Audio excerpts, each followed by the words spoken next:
Very cute, guys. And today on The Real Story, the latest on the GOP meeting with the White House. Already some mixed reaction from the Republican senators. And an exclusive. The administration turns down a billionaire trying to help military families whose death benefits have been frozen by this shutdown. Computer software giant John McAfee tells us how easy it is to hack the Obamacare website for people to be able to steal your personal information. But first,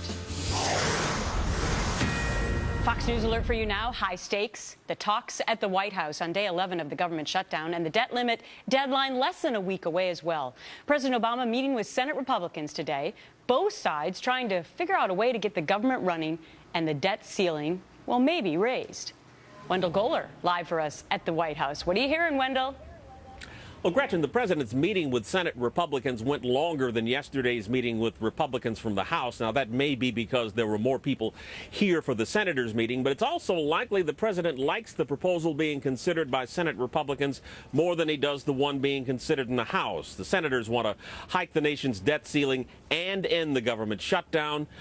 Republicans in the House want to hike the debt ceiling temporarily, but they want talks on spending before ending the shutdown. And Senate Majority Leader Harry Reid says that's not going to happen. The senators emerged from their talks in the state dining room in a driving rain here just a short while ago. None of them went to the cameras, but back at the Capitol, they said they'd start work on a bipartisan solution. Even if that gets through the Senate, however, they'll need to sell it to Republicans in the House, and they don't want to end the shutdown without concessions from the president. We're not doing that, though. See, this is an offer that predicated on serious negotiations, and it's a limited offer. It only goes out 6 weeks, but it says, let's not have the country go into default. Now that we're finally having a conversation that we hope leads to negotiations, let's try and work this out.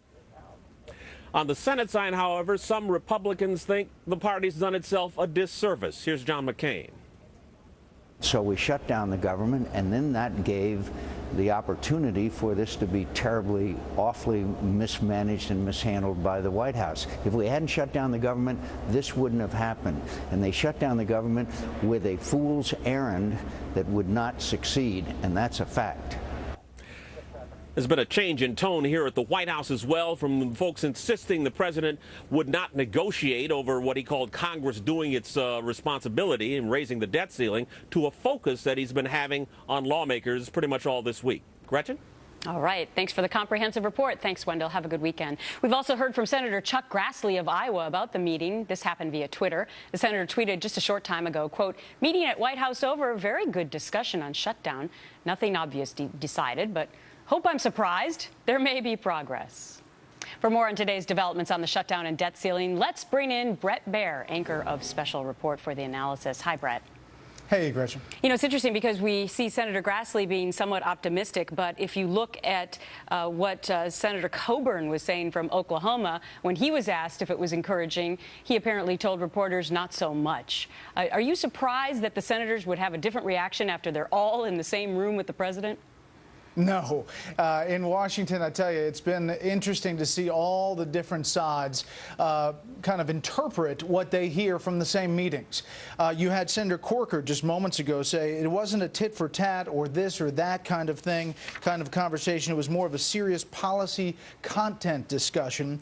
I did not think going over there thinking it would be useful, but I left there thinking it was constructive and lent to an understanding of where the various camps are and where a sweet spot may be to solve this problem. You heard a little bit about that kind of language from the House Republicans last night. I think we're still a little ways away from that sweet spot, though, Gretchen.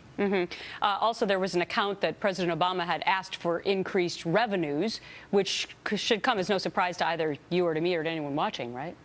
Right, and that has been his stance for forever.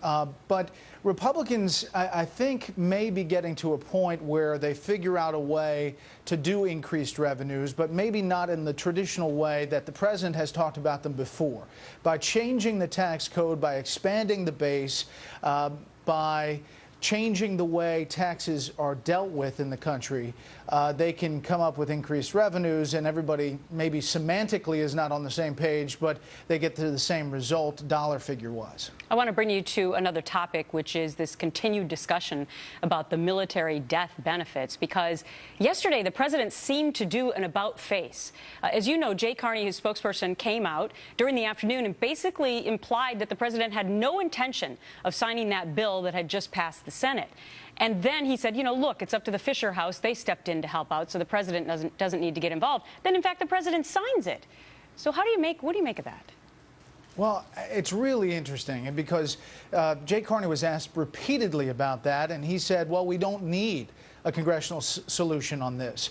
Senator Reid said as much, but then that bill passed the Senate. I think there was some legal discussion about whether that Fisher House solution was really legally viable. I'm just guessing here that that was the behind the scenes. But he did eventually sign that, and it does set a bit of a precedent in that this was one thing that the president signed legislatively. There are a host of other House bills that the Senate has not taken up, dealing with, as you know, a host of other funding issues. And one of the things that wasn't mentioned very much about that Fisher offer was that it was simply a loan. They would be paid back. Coming up on our show, we're going to have another offer that wasn't a loan, that was apparently turned down by this administration. But be that as it may, I want to read you a quote from one of the Fisher family members. Here's what he said. It's the worst thing this country has ever done, speaking about these military benefits, allowing these families to come to Dover Air Force Base on their own money. That was according to Arnold Fisher. So even though they were, very upset by this, they were still willing to step up to the plate. I mean, what does that say about the president then? Well, it says, first of all, that the administration did not handle this the right way. Because the Undersecretary of Defense was out warning that this could be a possibility, that this would happen if a shutdown happened.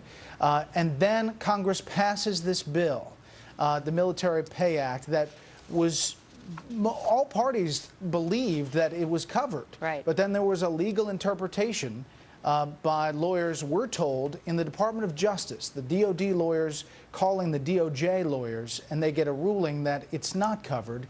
And then it's not covered. When the administration finds out that, it should act, and it doesn't appear that it did immediately. And that's a big problem. I do think legally, though, Gretchen, for the administration to start funding something was going to raise questions about, how funding has to come out of the House under the Constitution. All right. Very interesting insights. Brett, have a great show today and a good weekend.